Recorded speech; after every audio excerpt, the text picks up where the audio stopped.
அல்லாஹ்வுடைய தூதர் ஸல்லல்லாஹு அலைஹி வஸல்லம் சொன்னார்கள், இந்த ரமதானுடைய மாதம் துவங்கினால் அழைக்கப்படும் யா பாகியல் கைரி அக்பில் வ யா பாகிய ஷர்ரி அக்ஸிர். நன்மையில் விரைபவரே முன்னேறு, தீமையை செய்பவரை குறைத்துக்கொள். இது அதற்குரிய மாதம் அல்ல,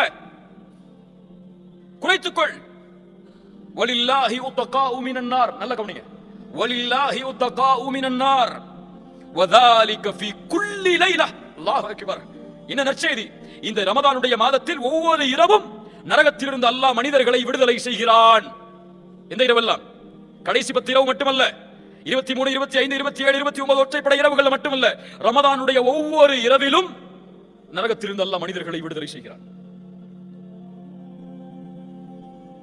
கண்ணியத்துக்குரியவர்களே, இப்படி கண்ணியத்தோடு எதிர்பார்க்கப்பட வேண்டிய மாதம், எம் வாழ்வை அல்லாஹ் அதுவரை நீட்டிக் கொடுக்க வேண்டும் என்பதை எண்ணத்தோடு வாழ வேண்டிய நாம், அது வா வரும் அது வா போகுங்கிற எண்ணத்தில் உட்கார்ந்துருக்கோம்.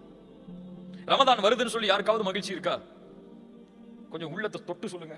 ரமதான் வருதுன்னு ரொம்ப சந்தோஷமா இருக்கு எனக்கு. எதுல சந்தோஷப்படுவோம்? நல்ல ஓய்வு கிடைக்கும், ஆபீஸ் டைம் குறைஞ்சிரும், அதிகமான லீவு கிடைக்கும், இப்படிதானே? நன்மையை அடைய போகிறோம், நன்மையில் முன்னேற போகிறோம், நரக விடுதலை அடைய போகிறோம், அல்லாஹ்வுடைய அருள் கிடைக்கக்கூடிய மாதம் நமக்கு முன்னால் வருகிறது என்ற ஒரு எண்ணம் யாருக்காவது இருக்கா?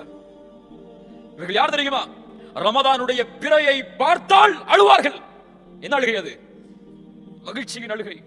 ஆஹா, இப்படி ஒரு மாதம் வந்து விட்டதே என்ற ஒரு கண்ணீர் அவர்களுடைய கண்களில் பீரிட்டு ஓடும். நம்ம அப்பதான் ஷாப்பிங் கணக்கு போடுவோம்.